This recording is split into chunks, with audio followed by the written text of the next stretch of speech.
तो बापा को पचारूनी मु पचारि दियंती जे एते दिन पर घर को आसछंती पचारिले काले खराब भाबिबे सेथिपाई पचारिलेनी तू तो पचारि परिबु ना कार्तिक माँ मु तांको पचारि थिली किंतु से कहले जे समय आसिले मु जाई कहबी से झियो आम पई एबे गोटे प्रश्न अछि माँ से झियो आम श्री भली देखा जाउची निश्चय किंतु वास्तव रे से तो आउ केही ना देखे ताकू तो बापा पुणी श्री बोली डाकिबा आरंभ कर देलेनी घर द्वार जाति परिचय किछि जणा नाही ताकू सीधा आनी घरे पुरेई देले जदि से झियो छोट जातिर होइथिबो ताहाले तो आम घर अपवित्र होइजिबो ना एबे एबे से ठाकुर घरे पशिबा को बाहर थिला भाग्य बल मु जाई ताकू अटकेई देली सुन कार्तिक ता बाबद रे आमको सबू जानिबा को हबो जीरारू सिरा पर्यंत न जानिला जाए मु केबे भी चुप ही बसिबिनी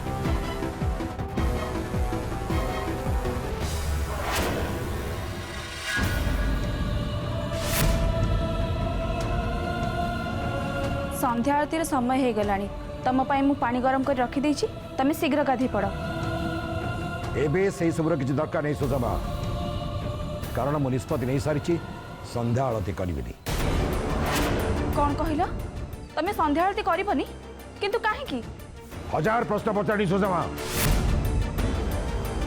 संध्या आरती करने को ठाकुर घर को जावा पड़ो और सेठी गले मत मुह देखा पड़ो मु निष्पत्ति नहीं सारी मुता मुह देखिबेनी सेति संध्या आरती बंद ठाकुराणी को मुह दर्शन करबा तम पई केबेठु मंगल हे गलानी मु कहिल ना मते हजार प्रश्न पचारनी बोली चाठो आज करी तुमको भल कथा सुनिबा को भी खराब लागलेनी बोधवे ठीक अछि तमर जहा इच्छा तुम सैया कर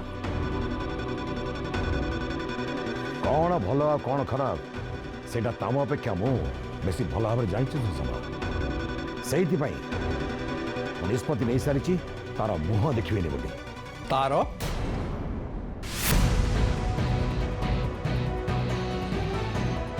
तार माने कहार पंडित कहा मुह देखिबेनी बोली आपण मने मने निष्पत्ति नहीं चंदे कहा मुह देखिए बोली निष्पत्ति नहीं से कथा तो भल जानी खड़ी तेणु पुणी थे से प्रश्न पचारि मत विरक्त कराओनी रोगी की औषध भल लगे पंडित किंतु रोगी बुझा दरकार औषध न खाइले से बंचवा असंभव आपण को अवस्था मध्य ठीक से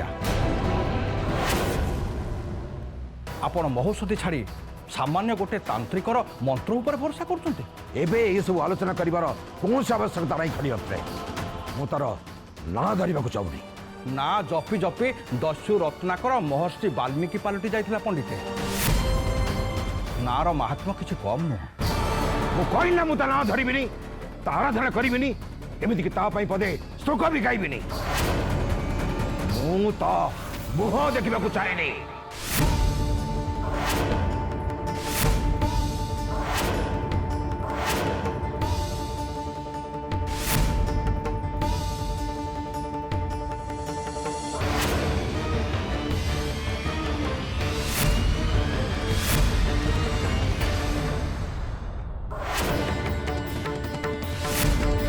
सुषमा सुषमा कौन है एते बड़ पार्टी रे मु कहली मु से देवीर मुह देखा चाहूनी बोली तुम कौन शुणी पार्लन जे से फोटो को एपर्यंत बाहर कर अरे चाहिए कौन बाहर कर से फोटो को माँ को फोटो तो ये अनेक दिन है लगी रही हठात तुम से फोटो को काढ़ी देबा कहीं कहूच मु हजार थर कही मु जहाँ कहि तुम केवल मो आदेश पालन कर मतलब प्रश्न पचार बाहर कर फोटो को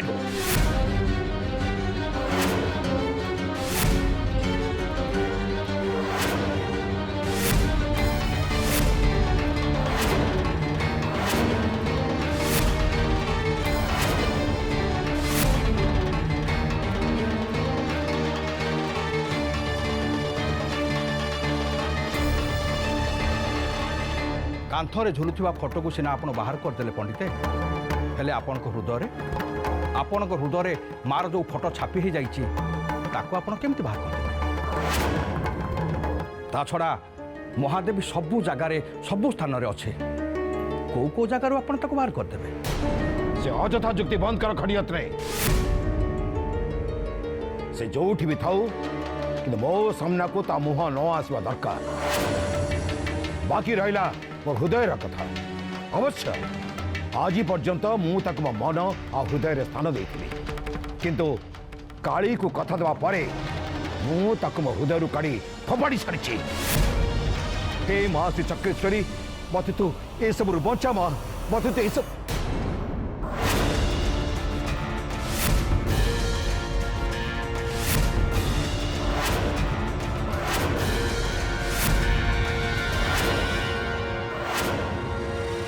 तेईस वर्ष बापा तमें घर छाड़ी जीवार 23 वर्ष बीतीगला। आउ 23 वर्ष भितर मो पाई अनेक किछि बदली जाइछु। घर संभाळिबा जे केते कष्ट, तम फेरिबा बाट को चाहि बसिथिबा माँ को संभाळिबा जे केते कष्ट, आउ ये पिला छुआर संसार को संभाळिबा जे केते कष्ट, ए 23 वर्ष भितर मु आड़े आड़े अनुभव करिछि बापा। मु तो भाबिथली जे तमें आउ फेरिबो कि नहीं। बेले बेले मनरे संदेह आसुथला जे मु बंचिछि कि ना, एया तो हाँ, किंतु बापा माँ किंतु भरोसा करके थिला जे तमें दिने ना दिने निश्चय फेरिबो। सेइथि पई तो से आज पर्यंत तम फेरिबा बाट को चाहि बसिथिला। आउ तार भरोसा विश्वास थिला जे तमें निश्चय फेरिबो। और तारी भरोसा पाई तमें आज आम पाखक फेरी आसचो बापा। किंतु किंतु या भितरे तो झील को तू हरई बसिଛୁ।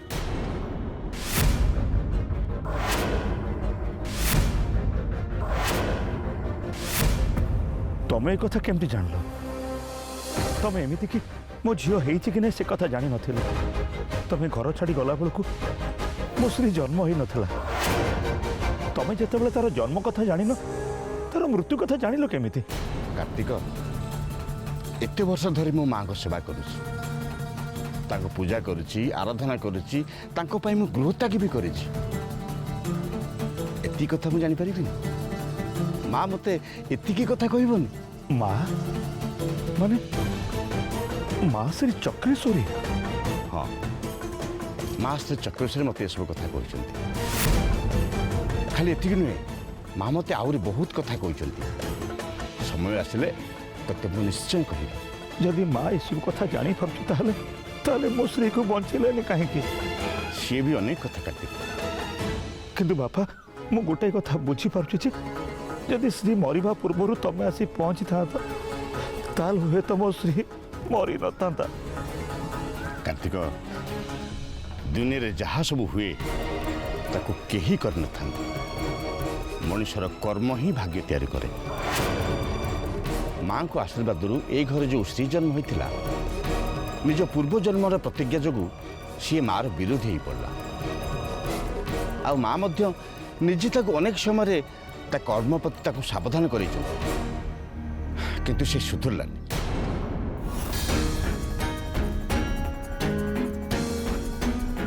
किए तो एक कथा कहला आ किए कहला जे तो तो, तो पाखे समय कम अछि बोली? हां नहीं बाबा, सेमिति किछि नहीं, तमे व्यस्त होनी। कथा कौन कि आमे जो काली मंदिर जाई नथिले, हां काहे कि जानी मते कथाटा शून्यवाणी होला भलिया लागेला। हां श्री नीचे एक कथा कहउथला बापा। बास मार सबु चेष्टा पर भी जितेबले श्री न सुधरला, तेणु ये दुनियार जो महान कर्तव्य पर से जन्म होता विधाता अनुभव कले जे से कर्तव्य हुए तो ता द्वारा आउ पालन हो पार। तेणु बाध्य होई एते बड़ निष्पत्ति नेले से। किंतु श्रीर मृत्यु पाई माँ को बहुत कष्ट होइछि कार्तिक। ता माने बापा मो श्री माँ को निंदा करूथला, विरोध करूथला, एक कथा भी जानिଛ? हाँ, एक कथा मु जाने, आ एक कथा भी जाने श्री मरिनी, बंचिछि।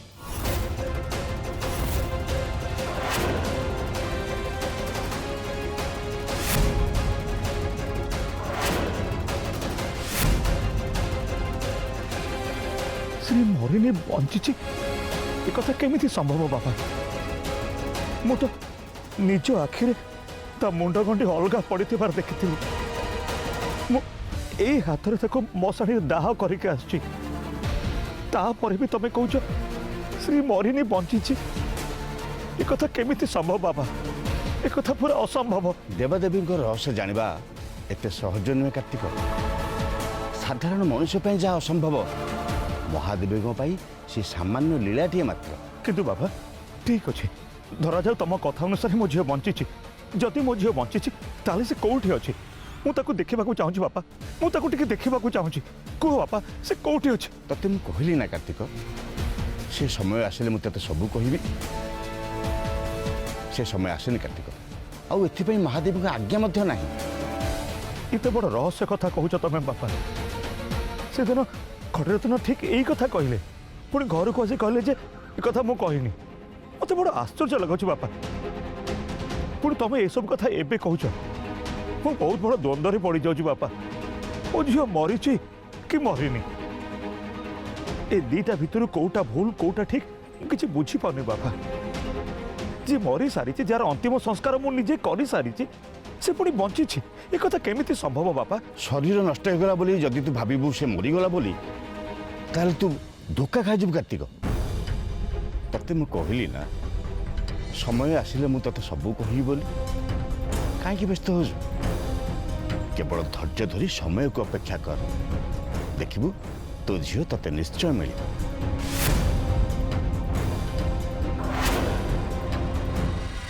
आपण माँ पाखु दूरे की रहिबे ए कथाटा केबे भी संभव हो पारिबनी पंडिते।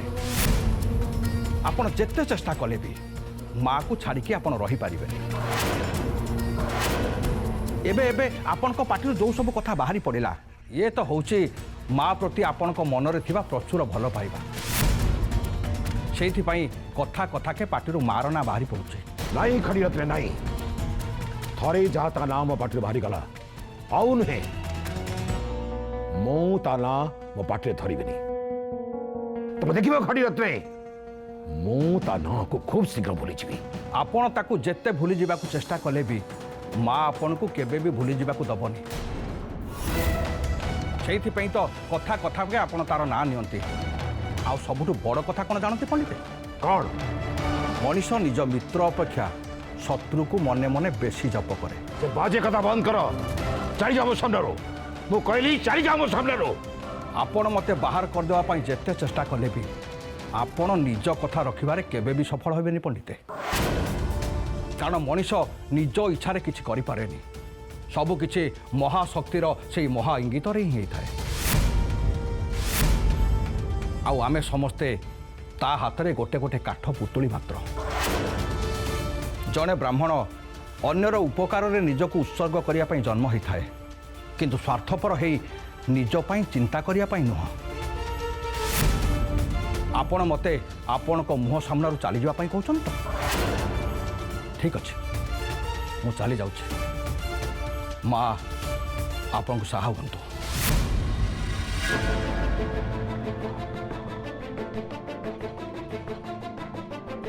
आलो ए झियो तू तो एमिति लुगा सुकाउछु लागुची जेमिति तू ए काम रे बहुत पारंगम आगरु कोन एई काम करथुलु माने तम घर लोक कोन समस्तंकर लुगापटा सफा करंती जे लुगा सफा करिके आनी खरारे लुगा सुखाए तांको घरे समस्ते कोन लुगा सफा काम करंती।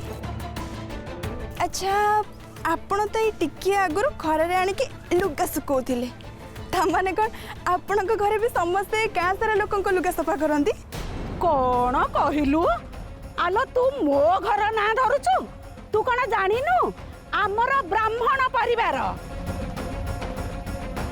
ब्राह्मण माने अन्य जातिर सेवा करंतिनी अन्य जातिर लोके ब्राह्मण को सेवा करंती आलो मो पुआ मंदिर रे प्रसाद रांधुची एतिकी कोन तू जानिनु ए छाड़े से कथा मते आग कहिलु तू यांकू कोठी देखा हेलु यांकू यांकू माने काहाकू आलो यांकू यांकू माने ए घरर मुरबींकू ओहो मुरबी माने आपण को स्वामी तो हाँ मो स्वामी से तो साधु संत लोक से बहुत भल और शांत स्वभाव भी କିନ୍ତୁ ଆପଣ ତ ଯେତେବେଳେ ଦେଖିବ ମୋରି ପଛରେ ପଡ଼ିଛନ୍ତି। ହେ ମୋର ସେଇଭଳି ସ୍ୱଭାବ। ମୋର ତୁ କ'ଣ କରିବୁ? ମତେ ଆଗ କହିଲୁ ତୋ ଗାଁ ନାଁ କ'ଣ? ମୁଁ ଯୋଉ ଗାଁରେ ମଙ୍ଗଳା ଉତ୍ସବ ହବା କଥା କହୁନଥିଲି, ମୁଁ ସେଇ ଗାଁର। ହେଁ, ପୁଣି ସେଇ ମଙ୍ଗଳା ନାଁ ଧଇଲୁ? ଯେତେବେଳେ ଦେଖ ଖାଲି ମଙ୍ଗଳା ମଙ୍ଗଳା। ମତେ ଆଗ କହିଲୁ ତୋ ନିଜ ନାଁ କ'ଣ? ରାନୀ। ଏ ନାଁ ଶୁଣିଛନ୍ତି ଆପଣ? ଓହୋ, ତୋ ନାଁ ତାହେଲେ ରାନୀ। ହଁ, ଏ ନାଁରେ ମୋ ବାପା ମତେ ଡାକନ୍ତି। ସେ ମତେ ଭାରି ଭଲ ପାଆନ୍ତି। ଏ ତୁ ରାନୀ ହ କି ରଜା ହ, ମୋର ସେଥିରେ କିଛି ଯାଏ ଆସେ ନାହିଁ। ମତେ ଆଗ କହିବୁଟି, ତୋ ବାପା ତତେ ଯଦି ଏତେ ଭଲ ପାଉଥିଲା ତାହେଲେ ତୁ ୟାଙ୍କ ସାଙ୍ଗରେ କାହିଁକି ପଳେଇ ଆସିଲୁ? ଆଲୋ ତୁ କ'ଣ ପିଲାଦିନୁ ୟାଙ୍କରି ସାଙ୍ଗରେ ଅଛୁ? ନା ନା, ମୁଁ ୟାଙ୍କୁ ପିଲାଦିନୁ କେମିତି ଜାଣିବି? ମୁଁ ତାଙ୍କୁ ଜମା ଚିହ୍ନି ବି ନଥିଲି। ସିଏ ଆମ ଗାଁକୁ ଆସିଥିଲେ ଆଉ ମତେ ଦେଖିଲେ, କହିଲେ ମୋ ଦ୍ୱାରା କ'ଣ ଗୋଟେ କାମ ବାକି ଅଛି ଆଉ ମୋ ସହିତ ଚାଲ। ସେଇଥିପାଇଁ ମୁଁ ତାଙ୍କ ସହିତ ଚାଲି ଆସିଲି। ଆଚ୍ଛା ଆଚ୍ଛା, ଆଲୋ ଏତିକିରେ ତୁ ଚାଲି ଆସିଲୁ? କାଲି ଯଦି ତତେ ଆଉ କେହି କହେ ଚାଲେ, ତୋ ଦ୍ୱାରା ମୋର କାମ ଅଛି, ଆଲୋ ତା ସାଙ୍ଗରେ ବି ତୁ ପଳେଇବୁ? ନାଇଁ, ଯିଏ ଡାକିବ ମୁଁ ତା ସହିତ କାହିଁ ଚାଲି ଆସିବି? କିଏ ଭଲ ଲୋକ ଆଉ କିଏ ଖରାପ ଲୋକ ସେ କଥା ମୁଁ ଜାଣିପାରେ। ତୋ ବାପା ନାଁ କ'ଣ? ଡମ୍ବରୁଧର ଦାସ। କି କାମ କରନ୍ତି? ମୋ ବାପା ଢୋଲ ବଜାନ୍ତି। ଢୋଲ ବଜେଇବା ହଉଛି ତାଙ୍କ କାମ। ହଁ, ଢୋଲ ବଜାଏ? ଆଲୋ ତମ ଗାଁରେ କ'ଣ ଆଉ କିଛି କାମ ହଏନି? ତୋ ବାପା ଖାଲି ଦିନ ରାତି ଢୋଲ ବଜାଏ ଆଉ ଗାଁ ଲୋକ ବସି ଶୁଣନ୍ତି? ନାଇଁ ନାଇଁ, ଦିନ ରାତି ନୁହେଁ। ଯେତେବେଳେ କେହି ଜଣେ ମରିଯାଏ ତା ଶବକୁ ଶୋଭାଯାତ୍ରା କରି ଶ୍ମଶାନକୁ ନିଆଯାଏନି, ଆଉ ସେ ଶୋଭାଯାତ୍ରାର ଆଗେ ଆଗେ ଢୋଲ ବଜେଇ ଯାଆନ୍ତି।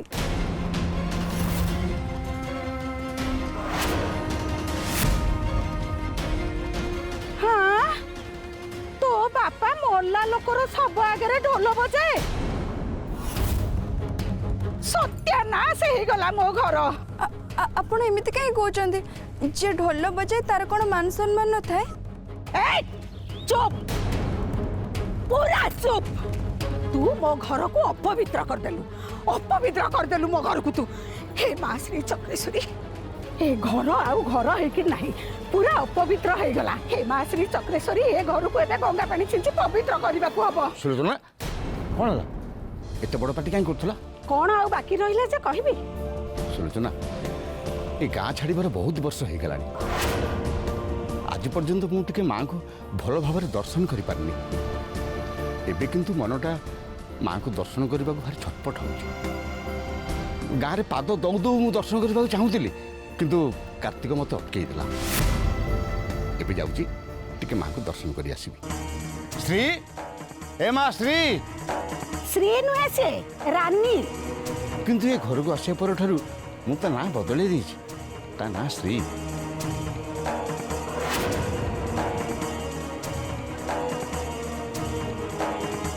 ମା, ତୁ ଶ୍ରୀ ଚକ୍ରେଶ୍ୱରଙ୍କୁ ଦର୍ଶନ କରିବାକୁ ଚାହୁଁଥିଲୁ ପରା? ଚାଲ ମନ୍ଦିର ଯିବା, ମାଆଙ୍କୁ ଦର୍ଶନ କରିବା ଆଉ ମାଆଙ୍କୁ ପ୍ରସାଦ ଖାଇକି ଫେରିବା। ୟାକୁ ତମେ ସାଙ୍ଗରେ ନେଇକିରି ମନ୍ଦିର ଯିବ? ମୁଁ ମାନୁଛି ସିଏ ମୋ ନାତୁଣୀ ଶ୍ରୀ ଭଳି ଦେଖାଯାଉଛି, କିନ୍ତୁ ଶ୍ରୀ ତ ନୁହେଁ ନା। ଖାଲି ଦେଖାଗଲେ ହେଇଯିବ? କାହିଁ ରାମଚନ୍ଦ୍ର କାହିଁ ରାମିଆ। ତମେ ବୁଝୁନ କାହିଁକି? ଆମ ଶ୍ରୀର ମୃତ୍ୟୁ ହେଇସାରିଛି, ସିଏ ଆଉ ଏ ଦୁନିଆରେ ନାହିଁ। ତମେ ତା ନାଁକୁ ଅନ୍ୟ ଜଣକୁ ଦେଇ ତାକୁ ଶ୍ରୀ ବୋଲି କାହିଁକି ଡାକୁଛ? ସେମିତି ହେଲେ ଆମ ପରିବାରରେ ସମସ୍ତଙ୍କୁ କଷ୍ଟ ହବ। ଆମ ସମସ୍ତଙ୍କର ଶ୍ରୀ କଥା ମନେ ପଡ଼ିବ। ଇଏ ଆମ ଶ୍ରୀ ସୁଲୋଚନା। ମଣିଷ ଯେମିତି ନିଜକୁ ସୁହାଇଲା ଭଳି ବିଭିନ୍ନ ଦେବାଦେବୀଙ୍କ ନାଁ ଦେଇଥାଏ, ଆଉ ସିଏ ସେଇ ନାଁରେ ହିଁ ତାଙ୍କୁ ମାନିନିଏ। ଠିକ୍ ସେମିତି ତମେ ୟାକୁ ଶ୍ରୀ ବୋଲି ମାନିନିଅ, ଦେଖିବ ଆଉ ତମର କିଛି ବି ଅସୁବିଧା ହେବ। ତମେ ମତେ ଏ କଥା ଖୁବ୍ ସହଜରେ ବୁଝେଇଦେଲ, ହେଲେ ଏ କଥା ମୁଁ ମୋ ମନକୁ ବୁଝେଇ ପାରୁନି। ମୋର ଗୋଟିଏ ବୋଲି ନାତୁଣୀ ଥିଲା, ସିଏ ହଉଛି ଶ୍ରୀ, ଆଉ କେହି ନୁହେଁ। କିନ୍ତୁ ମୋ ମନ ଚାହୁଁଛି ମୁଁ ତାକୁ ଶ୍ରୀ ବୋଲି ଡାକିବି। ଏଥିରେ ତମର କିଛି ଅଭିଯୋଗ ନାହିଁ ତ ସୁଲୋଚନା? ଚାଲ।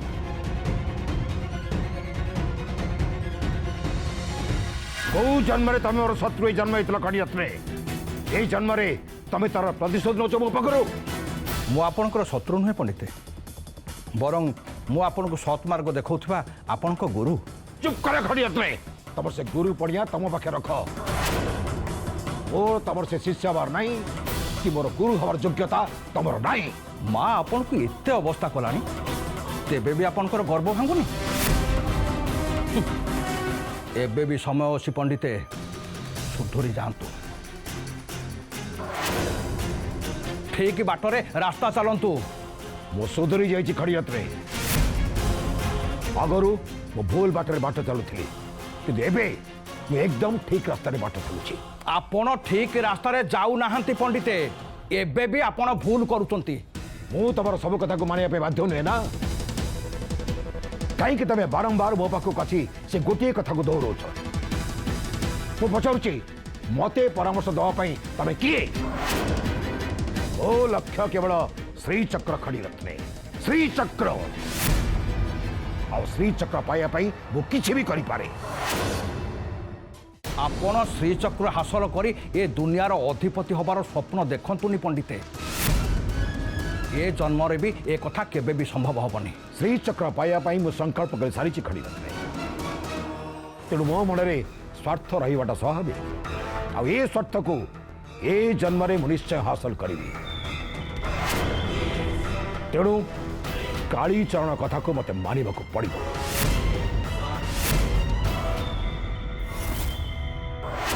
ବିନାଶ କାଳେ ବିପରୀତ ବୁଦ୍ଧି। ଆପଣଙ୍କୁ ଭଲ କଥା କହିଲେ ବି ତା ଆପଣଙ୍କୁ ଖରାପ ଲାଗୁଛି ପଣ୍ଡିତେ। ମୁଁ ମୋ ନିଷ୍ପତ୍ତି ତମକୁ ଶୁଣେଇ ସାରିଛି ଖଣ୍ଡିରତ୍ନେ। ଆଉ ଯାହା ବି ହେଇଯାଉ ପଛେ ମୋ ନିଷ୍ପତ୍ତି କେବେ ବି ବଦଳି ପାରିବନି। ଲୋଭ ପାଇଁ ଆପଣ କେତେ ତଳକୁ ଖସି ଯାଉଛନ୍ତି ପଣ୍ଡିତେ। ଲୋଭରେ ପଡ଼ି ତ ଆପଣ ଶେଷରେ ମଣିଷ ବଳି ଦେବାକୁ ପଛେଇ ଗଲେନି।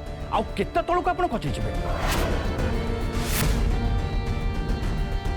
କାଳୀଚରଣ କହିଛି ମୋତେ ଭଲ କରିଦେବ, ଆଉ ଶ୍ରୀଚକ୍ର ମୋତେ ଦେବ। ତେଣୁ ମୁଁ ତା କଥା ନିଶ୍ଚୟ ମାନିବି। ବାସ୍, ଏଇଟା ମୋର ଶେଷ ସିଦ୍ଧାନ୍ତ ଖଣ୍ଡିରତ୍ନେ।